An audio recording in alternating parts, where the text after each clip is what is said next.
Hello to everyone watching today. First, I would just like to say I'm extremely honoured to be here and excited to be part of the Neurodiversity India Summit 2022 and to be able to speak to such a large and varied audience. So my name is Olivia Welch and I work for community business, and my hope today is to shine a light on the value of leveraging neurodiverse talent in the workplace.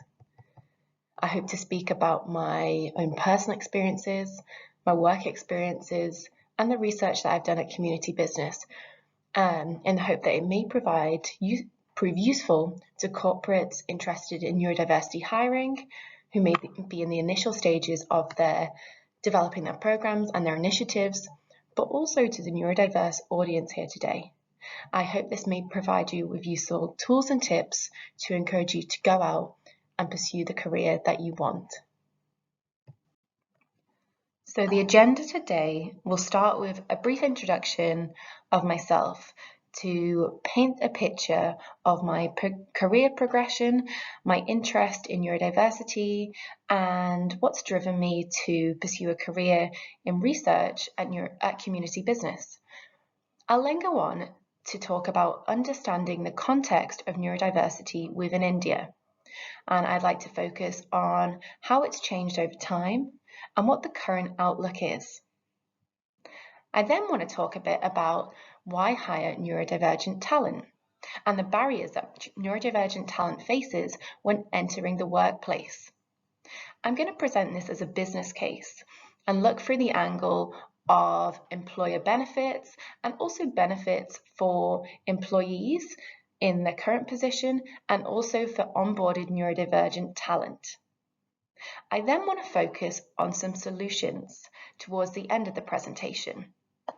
And my last two slides will look at supporting neurodivergent talent in hiring, integration and retention, and workplace educational initiatives and sensitization programs. So as I previously mentioned, my name is Olivia Welch and I am the Research Manager at Community Business, an Asian not-for-profit. I'm currently based in Hong Kong and I'm responsible for driving pioneering research projects across India and the Asia region. When it comes to research, I'm very passionate about producing contemporary pieces that illuminate new perspectives and share stories and lived experiences from minority groups, particularly neurodivergent communities, whilst advocating for increased social inclusion. I'd like to start by describing my personal experiences of neurodiversity, and then I will follow with my professional experiences. So within my family, I have a lot of neurodivergent family members, namely autistic.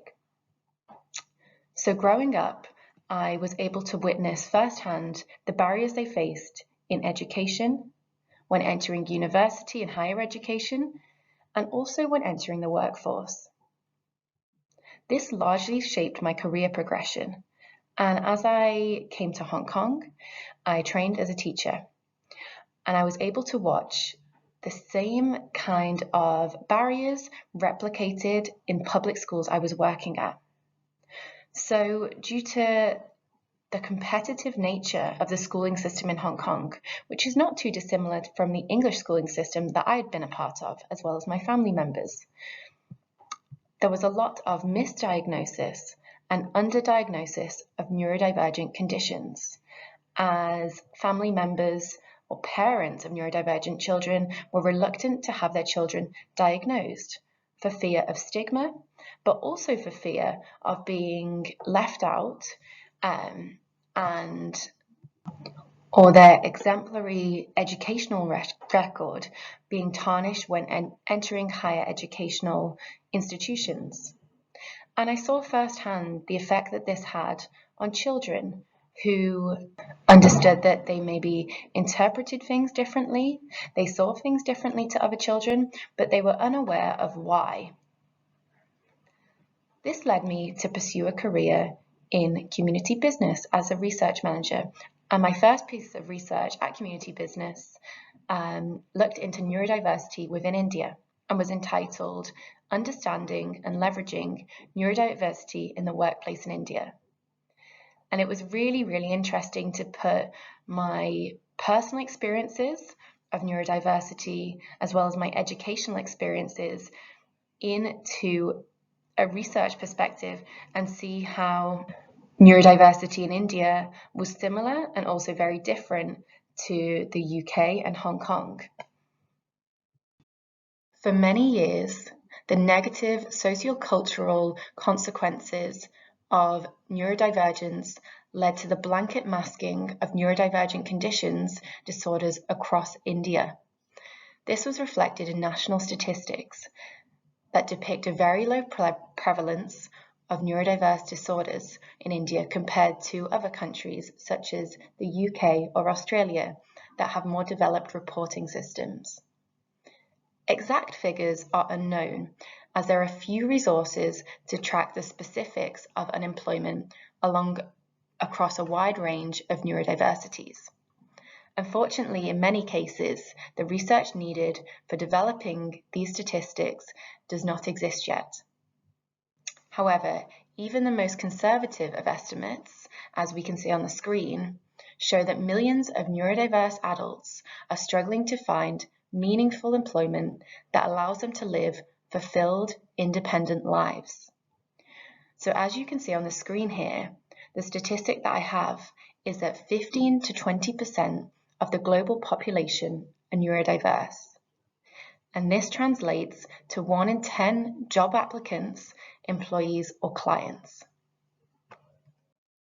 Placing sole emphasis on neurotypical ways of working is unsustainable, and we need to move away from these dominant workplace practices.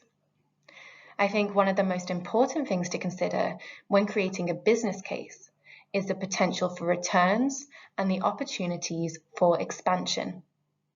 With neurodiverse individuals making up 10 to 15% of the total global population, we simply cannot afford to overlook this significant and largely untapped demographic.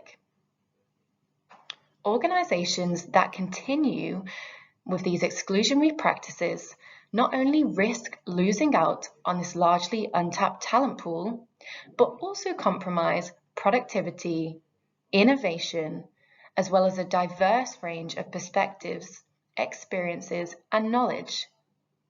And this slide here shows a brief snapshot of some potential benefits of hiring neurodiverse employees, but there are many more. Hiring neurodivergent workers can offer organizations a competitive edge, often bringing measurable financial and cultural benefits. So from an organizational perspective, there are jobs in artistic and creative work, technical jobs, management, hands-on work, and so much more. Employers may find that some of their neurodivergent workers can show strong skills in work that require attention to detail, patterns, repetition, or complex processes. Therefore, employers have sought to harness the key strengths of neurodiverse talent by hiring workers in roles and jobs such as cybersecurity, data analysis, and software engineering and testing. But there is so much more. This is just a small snapshot. So what has kept companies from recruiting people with the skills they so badly need? The crux of the issue is embedded in the recruitment and retention opportunities available.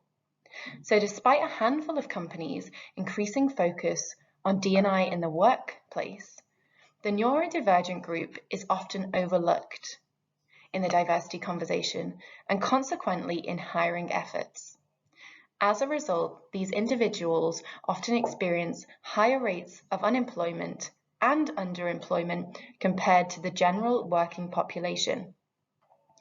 The interview process, for example, the traditional interview process tends to assess and over-index on hard skills such as data analysis, software expertise, or project management skills.